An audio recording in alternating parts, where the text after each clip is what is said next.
have sailed the world, beheld its wonders, from the Dardanelles to the mountains of Peru. But there's no place like London. No, there's no place like London. Mr. Todd? You are young, life has been kind to you. You will learn.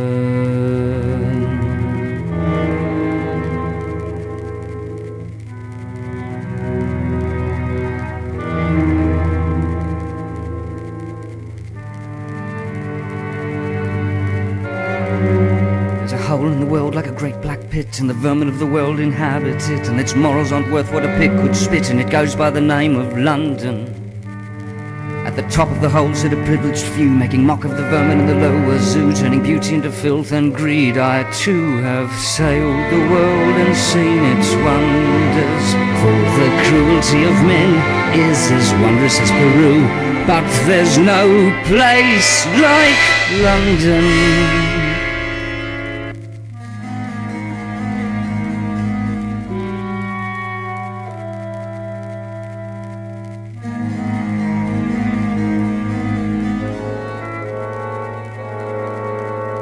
Is everything all right, Mr. Todd?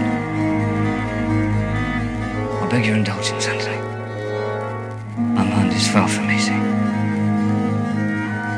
In these once familiar streets, I feel shadows everywhere.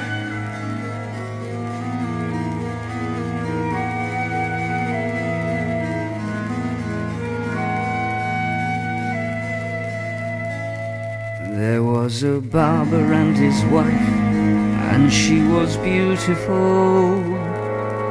A foolish barber and his wife, she was his reason and his life, and she was beautiful, and she was virtuous,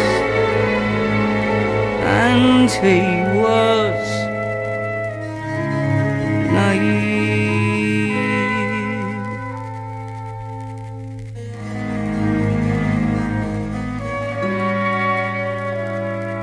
There was another man who saw that she was beautiful, a pious vulture of the law, who with a gesture of his claw removed the barber from his plate. Then there was nothing but to wait, and she would fall, so soft, so young, so lost, and oh so beautiful.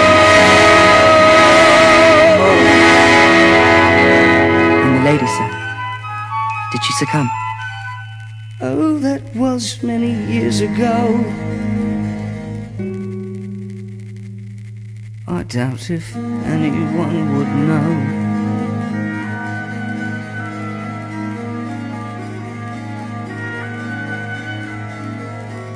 I'd like to thank you, Anthony. If you hadn't spotted me, I'd be lost on the ocean still. Will I see you again? You might find me if you like. Around Fleet Street, I wouldn't wonder.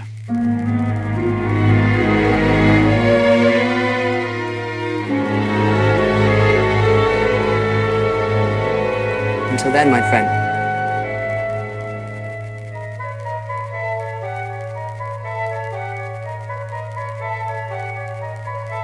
There's a hole in the world like a great black pit. It's filled with people who are filled with shit, and the vermin of the world inhabit it.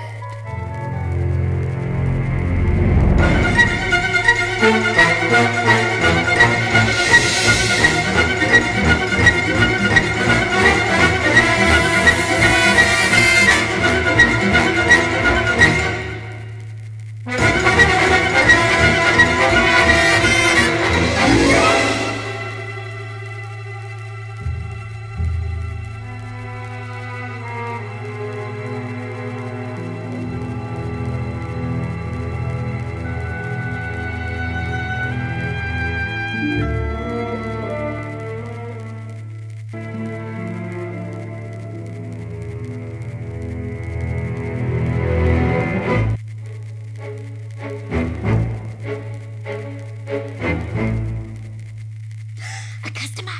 Wait, where's your rush? Where's your hurry?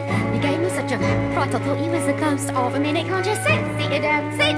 All I meant is that I haven't seen a customer for weeks. Did you come in for a pie, sir? Do forgive me if me head's a little vague. What was that? That you think we had the plague? From the way that people keep avoiding? No, you don't. Heaven knows I try, sir. But there's no one comes in even to inhale. Right you are, sir, would you like a drop of ale? Mind you, I can hardly blame them. These are probably the worst pies in London. I know nobody cares to take them. I should know, I make them, but good no, the worst pies in London. Even as polite, the worst pies in London. If you dare to take a bite. Is that just disgusting? You have to concede it. It's nothing but crusting. You drink this, you need it. The worst pies in London. And I wonder with the price of meat what it is when you get it. Never thought I'd live to see the day. Many think it was a treat finding poor animals what are dying in the street. Mrs. Mooney has a pie shop, does her business, but I noticed something weird. Lately all her neighbours' cats have disappeared. Have to hand it to her, what a course, enterprise. Popping pussies into pies, wouldn't do in my shop. Just the thought of it's enough to make you sick. And I'm telling you, them pussycats is quick. No denying times is hard, sir. Even harder than the worst pies in London. Only Lord and nothing more, is that just revolting or greasy and gritty? It looks like it's molting and tastes like, well, pity a woman alone with limited wing and the worst pies in London. Ah, sir, times is hard, times is hard.